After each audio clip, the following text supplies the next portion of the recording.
Skill number one, rule number one, let yourself be alone. But what I want to say is this was the huge paradigm shift for me. So much of us are chasing and seeking love. And step one that I just got from you is you got to make it about yourself and not about the other person. Mm-hmm. And until you understand the things you love and the things that make you come alive, when you're alone, that's the beginning of this. Yeah, we keep making lists of what we want in someone else, right? We keep making a list of, I want them to be kind, I want them to be tall, I want them... So all of our energy is being pointed outwards rather than saying, who am I becoming? Who am I striving to grow into? What is it that I'm passionate about? When you're focused on all of that, all of a sudden you feel you have so much more to offer in a relationship. You walk into it recognizing that someone would be fortunate to be with you and you'd be fortunate to be with them because you have something to share. I think most of us, we walk into relationships because we're scared of being alone. And when we do that, studies show we do three things. If you're feeling alone, if you're scared of being alone and single and you're going into a relationship because of that fear, research shows three things happen. The first thing is you're guaranteed to settle for less than you deserve. Guaranteed. The second thing is you're more likely to be dependent on that person because you think they're out of your league. And so now you'll become, do, mold, fold, become anything they want you to be. And the third is you're going to be scared to leave them because being with them in your mind is better than being alone. And so you think about all of us who've been in that situation before. And by the way, it's not your fault. Movies have done this. Have you been in that situation before? I have been in a situation before many times in my teens where I, sadly, and I regret this, I showed love to people in order for them to validate me. So it wasn't that I didn't like them, but I showed them more extreme forms of passion and love because I thought they'd say, Jay, that's amazing. You're the best person I've ever been with. I just wanted to hear those words. Yeah. And that comes back from my childhood trauma of being bullied for being overweight, for being bullied for being Indian, for having a group of girls who lined up next to my football match when I was 11 years old shouting, she's out of your league. What? Yeah, so I was 11 years old in primary school or elementary school, as you say in the US.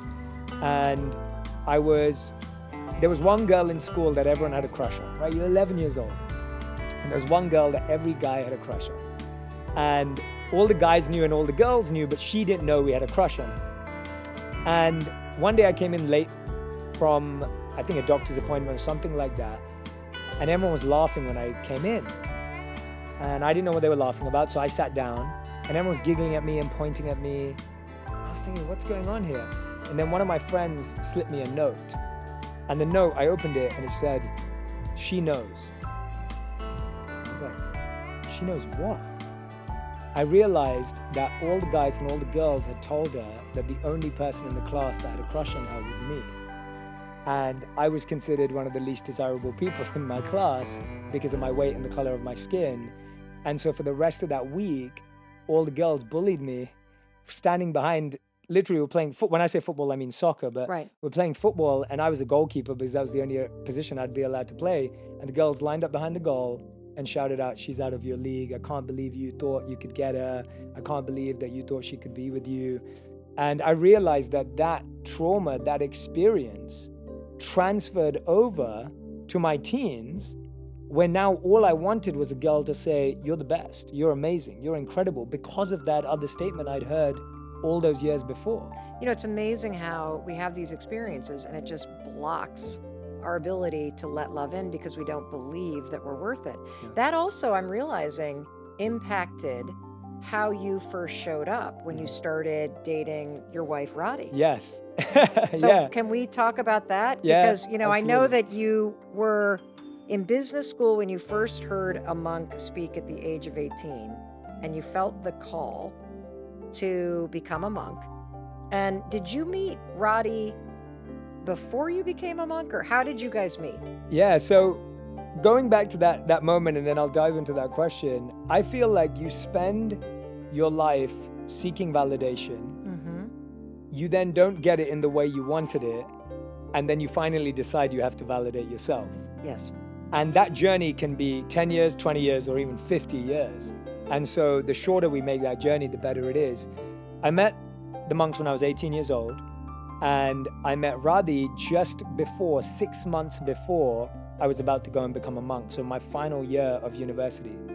And the way we met was I was using the last 6 months, I would use all my weekends to go to the temple in my local area to train and, to be honest, just to stay out of trouble, because I was like, if I'm at university during my weekends, I'm going to get into trouble. So I need to go and practice.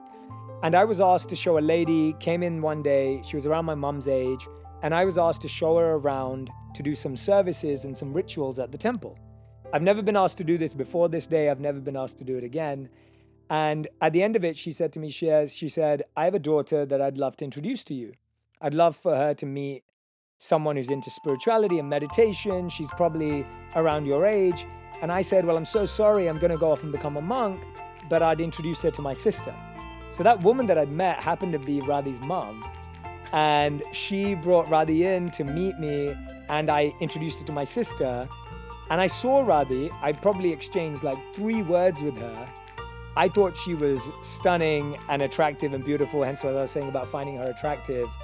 But in my head, I was like, no, I'm training to be a monk. I need to stay focused. Like, don't worry about it. And so her and my sister became friends. When I came back from the monastery, her and my sister had become really close. Radhi was at my house all the time. My sister was at hers all the time. And then my sister was our middle person, our wing person, who helped us get the message across. So we met before, and it was 4 years from, and then I found out that her mother that day prayed that her daughter would find someone like me. And I found that out many years later. And now I know she hates me because we moved to LA. So Oh, your mother-in-law hates yeah, you. my mother-in-law hates me because we moved to LA.